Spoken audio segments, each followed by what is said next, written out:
ನಮಸ್ತೆ ಮಿತ್ರರೇ, ಇವತ್ತೊಂದು ಸಿಂಪಲ್ ಆದ ಇಡ್ಲಿ ಮಾಡೋಣ. ಒಮ್ಮೊಮ್ಮೆ ನಾವು ಎಣಿಸೋದಕ್ಕಿಂತ ಜಾಸ್ತಿ ಅಕ್ಕಿ ಹಾಕಿ ಆಗ ಅನ್ನ ಮರುದಿವಸಕ್ಕೆ ಸ್ವಲ್ಪ ಉಳಿತದೆ ಅಥವಾ ಹೆಚ್ಚೇ ಉಳಿತದೆ. ಆಗ ಅದನ್ನು ನಾವು ತಿಂತೇವೆ, ಬಟ್ ಮನೆಯಲ್ಲಿ ಇತರರಿಗೆ ಅದನ್ನು ಕೊಡುವುದು ಆಗಲಿ ಅಥವಾ ಅವರಿಗೆ ತಿನ್ನಲಿಕ್ಕೆ ಆಗಲಿ ಇಷ್ಟ ಆಗುವುದಿಲ್ಲ. ಹಾಗಿರುವಾಗ ಅದನ್ನು ಬಳಸಿ ಇವತ್ತು ನಾನೊಂದು ರುಚಿಕರವಾದ ಸಿಂಪಲ್ ಆದ ಒಂದು ಇಡ್ಲಿಯನ್ನು ಮಾಡಿದ್ದೇನೆ. ಹಾಗಾದರೆ ಯಾರೆಲ್ಲ ನನ್ನ ಚಾನಲನ್ನು ನೋಡ್ತಿದ್ದೀರಿ, ಯಾರೆಲ್ಲ ಇನ್ನೂ ಸಬ್ಸ್ಕ್ರೈಬ್ ಮಾಡಿಲ್ಲ, ದಯವಿಟ್ಟು ಸಬ್ಸ್ಕ್ರೈಬ್ ಮಾಡಿ ಸಪೋರ್ಟ್ ಮಾಡಿ ಅಂತ ಹೇಳುತ್ತಾ ಬನ್ನಿ ಈ ರುಚಿಕರವಾದ ಉಳಿದ ಅನ್ನದಿಂದ ಮಾಡಿದಂತಹ ಇಡ್ಲಿಯನ್ನು ಹೇಗೆ ಮಾಡುವುದು ಎಂದು ನೋಡೋಣ. ಮಿತ್ರರೇ, ಇವತ್ತು ಈ ಉಳಿದಂತಹ ಕುಚ್ಚಲಕ್ಕಿಯ ಅನ್ನವನ್ನು ಉಪಯೋಗಿಸಿ ಒಂದು ರುಚಿಕರವಾದ ಸಾಫ್ಟ್ ಆದ ಇಡ್ಲಿಯನ್ನು ಮಾಡೋಣ. ಅದಕ್ಕೆ ಸ್ವಲ್ಪ ಸಜ್ಜಿಗೆ ಬೇಕು, 1 ಬೌಲ್ನಷ್ಟು ಸಜ್ಜಿಗೆ ಬೇಕು, 1 ಬೌಲ್ನಷ್ಟು ನಮಗೆ ಮೊಸರು ಬೇಕು. ಇದು ಸಜ್ಜಿಗೆ ಇಷ್ಟಂತ ಹೇಳಲಿಕ್ಕೆ ಆಗೋದಿಲ್ಲ, ನಾವು ಅದು ಗ್ರೈಂಡ್ ಮಾಡಿದ್ಮೇಲೆ ಇದನ್ನೀಗ ಗ್ರೈಂಡ್ ಮಾಡಲಿಕ್ಕೆ ಉಂಟು. ಈಗ ಇದಕ್ಕೆ ಹಾಕ್ಕೊಂಡು ನಾವು ಸ್ವಲ್ಪ ಉಪ್ಪನ್ನು ಹಾಕ್ಕೊಂಡು, ಈ ಕುಚ್ಚಲಕ್ಕಿ ಅನ್ನ ಆದ್ದರಿಂದಾಗಿ ನಾವು ಇದಕ್ಕೆ ಸ್ವಲ್ಪ ಒಂದು ಅರ್ಧ ಲೋಟದಷ್ಟು ನೀರನ್ನು ಮತ್ತು ಉಪ್ಪನ್ನು ಸೇರಿಸಿ ನಾನು ಇದನ್ನು ಒಳ್ಳೆ ಗ್ರೈಂಡ್ ಮಾಡಿ ತರ್ತೇನೆ. ಇಲ್ಲಿ ನೋಡಿ ವೀಕ್ಷಕರೇ, ನೋಡಿ ಸ್ವಲ್ಪ ಈ ನೀರನ್ನು ಹಾಕ್ಕೊಂಡು ಗ್ರೈಂಡ್ ಮಾಡ್ಕೊಂಡು ತಂದೆ ನಾನು. ಇದಕ್ಕೆ ಸ್ವಲ್ಪ ನಾನು ಉಪ್ಪನ್ನು ಸಹ ಹಾಕೊಂಡಿದ್ದೇನೆ ಗ್ರೈಂಡ್ ಮಾಡುವಾಗ. ಇದನ್ನೀಗ ಶಿಫ್ಟ್ ಮಾಡೋ ಮೊದಲು ಇದಕ್ಕೆ ಸ್ವಲ್ಪ ಈ ರವೆ, ಸಜ್ಜಿಗೆ ಅಂತ ನೀವೇನು ಕರಿತೇವೆ, ಚಿರೋಟಿ ರವೆ ಯೂಸ್ ಮಾಡೋದಾದ್ರೆ ಡೈರೆಕ್ಟಾಗಿ ಹಾಕ್ಬೋದು. ಈಗ ಇದನ್ನು ಸ್ವಲ್ಪ ಇದಕ್ಕೆ ಹಾಕ್ಕೊಂಡು ಸ್ವಲ್ಪ ನೀರನ್ನು ಹಾಕ್ಕೊಳ್ತಿದ್ದೇನೆ, ನೋಡಿಕೊಂಡು ಹಾಕೊಳ್ಳೋಣ.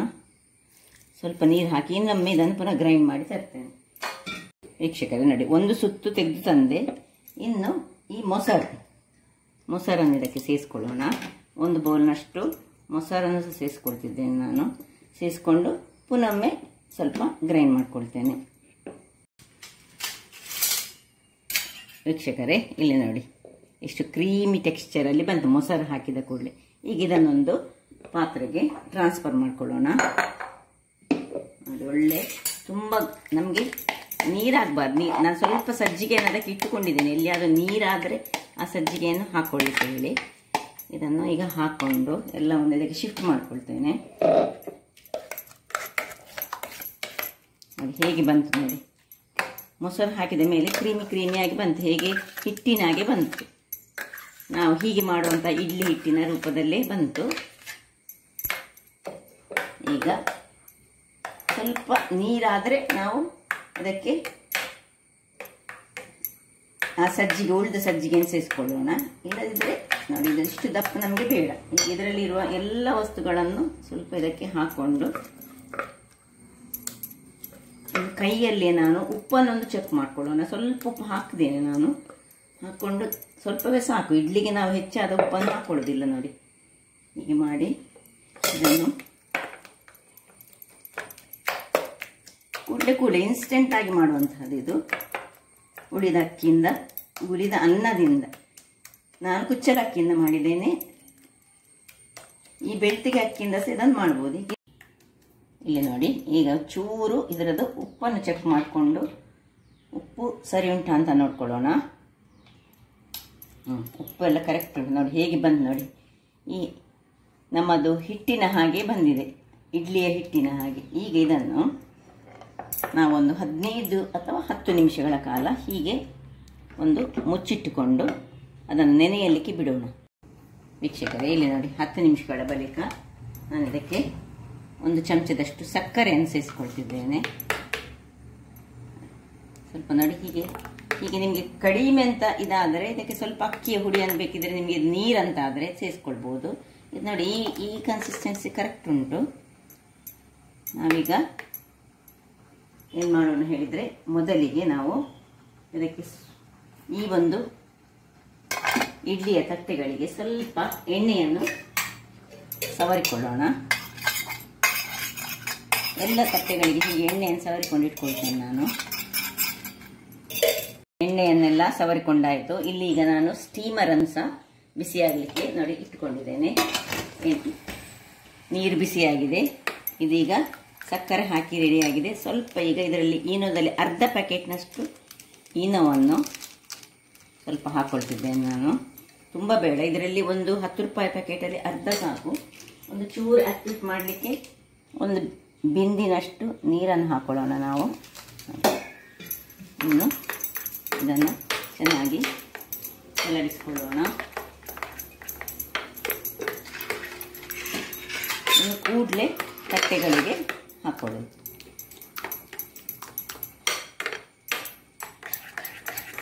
ಈ ಬಬಲ್ಸ್ ಬರ್ತಾ ಇದ್ದ ಹಾಗೆ ಹೀಗೆ ಸ್ವಲ್ಪ ತಿರುಗಿಸ್ಕೊಳ್ಳೋದು.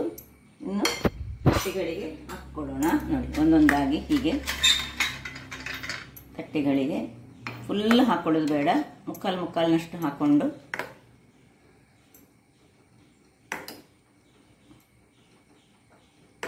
ಎಲ್ಲವನ್ನು ಹೀಗೆ ಹಾಕ್ಕೊಳ್ತೇನೆ ನಾನು.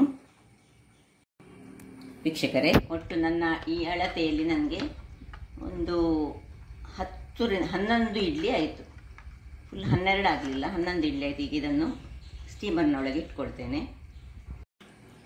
ನಾನು ಬಿಸಿಯಾದ ಮೇಲೆ ಇಟ್ಕೊಳ್ಬೇಕು ಯಾವಾಗಲೂ, ಆಗ ಕೂಡಲೇ ಅದು ಬೇಯ್ತದೆ. ಇನ್ನೊಂದು 10 ರಿಂದ 12 ನಿಮಿಷಗಳ ಕಾಲ ಇದನ್ನು ಚೆನ್ನಾಗಿ ಬೇಯಿಸ್ಕೊಳ್ಳೋಣ. ಒಂದು 10 ನಿಮಿಷಗಳ ಬಳಿಕ ನಾವು ನೋಡೋಣ. ನಮ್ಗೆ ಬೆಂದಿದ್ರೆ ನಾವು ತೆಗೆದುಕೊಳ್ಬೋದು. ಸ್ವಲ್ಪ ಹಿಡಿತಾ ಉಂಟು. ಒಂದು 2 ನಿಮಿಷಗಳ ಕಾಲ ಬೇಯಲಿ ಅದು. ವೀಕ್ಷಕರೇ, ಒಟ್ಟು 12 ರಿಂದ 13 ನಿಮಿಷ ಆಯಿತು. ಸಾಕು, ಇದನ್ನೀಗ ಆಫ್ ಮಾಡಿಕೊಂಡು ಸ್ವಲ್ಪ ತಣ್ಣಗಾಗಲಿಕ್ಕೆ ಬಿಡೋಣ. ನೋಡಿ, ಈಗ ಇದನ್ನು ಇದರಿಂದ ತೆಗೆದುಕೊಂಡು ನಾನು ಸ್ವಲ್ಪ ತಣ್ಣಗಾಗಲು ಬಿಡ್ತೇನೆ.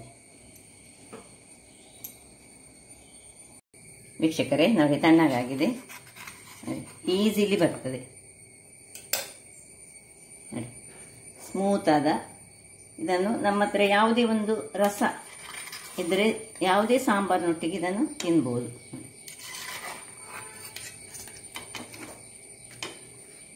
ಎಷ್ಟು ಸ್ಮೂತ್ ಅಂತ ಹೇಳಿದರೆ ಬಾಯೊಳಗೆ ಇಟ್ಟರೆ ನೀರಾಗುವ ಹಾಗೆ ನಿಮಗೆ ಕಾಣಬಹುದು. ಒಂದು ನಮ್ಮನೆ ಈ ಸಾಬಕ್ಕಿದು ಸಾಗುವಿನ ಇದರ ಹಾಗೆ ಆಗ್ತದೆ. ಇದನ್ನು ನನ್ನ ಹತ್ರ ಸ್ವಲ್ಪ ಚಟ್ನಿ ಬಂಬೆದ್ದು ಅಂದರೆ ಬಾಳೆ ದಿನ್ನ ಚಟ್ನಿ ಇತ್ತು, ಅದರೊಟ್ಟಿಗೆ ನಾನು ಇದನ್ನು ಸವಿತಿದ್ದೇನೆ. ಅಥವಾ ಯಾವುದೇ ಸಾಂಬಾರಿನೊಟ್ಟಿಗೆ ಇದನ್ನು ನಾವು ತಿನ್ಬೋದು. ಹಾಗಾದರೆ ನೋಡಿದ್ರಲ್ಲ ವೀಕ್ಷಕರೇ, ನನ್ನ ಈ ಕುಕಿಂಗ್ ಚಾನಲ್ ನಿಮಗೆ ಇಷ್ಟ ಆದರೆ ಬೋಳೂರು ಸುವರ್ಣ ಚಾನಲನ್ನು ಲೈಕ್ ಮಾಡಿ, ಶೇರ್ ಮಾಡಿ, ಹಾಗೂ ಸಬ್ಸ್ಕ್ರೈಬ್ ಮಾಡಿ, ಹಾಗೂ ನನ್ನ ಇನ್ಸ್ಟಾಗ್ರಾಮ್ ಪೇಜನ್ನು ಫಾಲೋ ಮಾಡಿ. ಧನ್ಯವಾದಗಳು.